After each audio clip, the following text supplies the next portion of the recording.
Excellences, mesdames et messieurs, chers délégués, chers représentants, chers ambassadeurs, je me nomme, non, mon nom n'a pas d'importance. Qui je suis? Je suis un témoin, je suis un survivant. J'ai connu la faim qui tord l'estomac, j'ai connu la peur qui paralyse, j'ai connu l'invisibilité qui vous fait douter de votre propre existence. J'ai été l'un de ces milliers d'enfants qu'on rencontre chaque jour mais sans vraiment prêter attention. J'ai été un enfant en situation de rue. Et dans ma situation de rue, j'ai connu tellement d'enfants, j'ai connu tellement d'histoires, j'ai connu tellement de témoignages. J'ai connu des histoires comme celle de Mireille. Mireille, elle était âgée de seulement 14 ans, mais à seulement 14 ans, elle était déjà dans la prostitution. Et il y avait moins âgés qu'elle qui faisaient la même chose. Pour eux, comme pour Mireille, le travail du sexe était le prix de chaque repas. Pour eux, chaque nuit, elles devaient donner leur innocence à des hommes toujours adultes, des chauffeurs de bus, des chauffeurs de taxi, des policiers, pour pouvoir subvenir à leurs besoins le lendemain.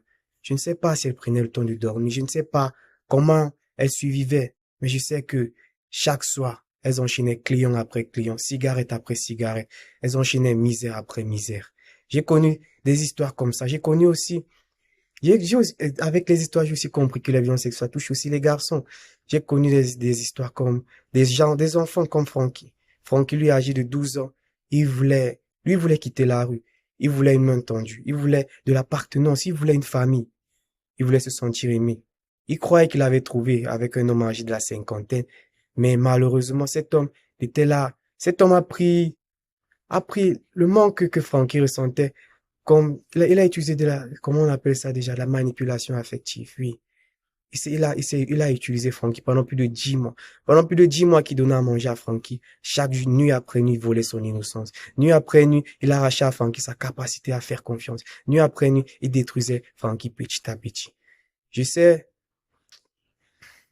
dans mon expérience dans la situation de rue, je me disais que ça ne touchait que mon pays. Je me disais que ça ne touchait que ceux que je vois. Mais après être entré dans une ONG, après la rencontre internationale des jeunes au Congo, je me suis rendu compte que ça ne touche que c'est un truc, c'est un phénomène qui touche partout. C'est pas seulement dans mon pays. Après les histoires qu'on a échangées là-bas, après les visites qu'on a fait là-bas dans les orphelinats, même dans la rue, j'ai vu qu'il y a aussi des enfants en situation de rue là-bas. J'ai vu que ça soit à Brazzaville, que ça soit à Kinshasa, j'ai compris que un peu de partout dans le monde et même chez vous, il y a des enfants en situation de rue. Après cela, après qu'on a mené notre plaidoyer là-bas, je me suis compris qu'il fallait que ça aille plus loin, il fallait que ça vienne jusqu'à vous. Et j'ai écrit un article. Et dans cet article, j'ai pris pour exemple une petite fille de 9 ans. Cette petite fille a été victime de la traite dans son village. Je, je ne sais pas comment est-ce qu'elle a fait pour survivre jusqu'à arriver jusqu'à Yaoundé. Je ne sais pas tout ce qu'elle a vécu, mais je sais juste qu'elle a vécu des choses inimaginables pour un enfant de son âge. Je sais qu'elle y a laissé sa joie de vivre. Je sais qu'elle y a vécu les pires années de sa vie. Je sais qu'elle a vraiment souffert. Et, à seulement 9 ans, et je sais qu'il y a même encore pire, qu'elle sait qu'il y a des enfants de 8, 7 ans. Il y a des enfants partout dans le monde qui sont victimes de violences sexuelles. Mais qu'on ne prête pas attention à eux. Enfin, on n'est même pas au courant de leurs histoires. Alors, avec mes amis au Congo, avec tous ceux que j'ai connus, et pour eux surtout, je vous demanderai, chère Excellence, de prendre 3 engagements immédiats. Déjà, de financer les ONG qui prennent les enfants comme moi, qui prennent les enfants comme Mireille, qui prennent les enfants comme Frankie, et comme tous ceux que d'ici et d'ailleurs.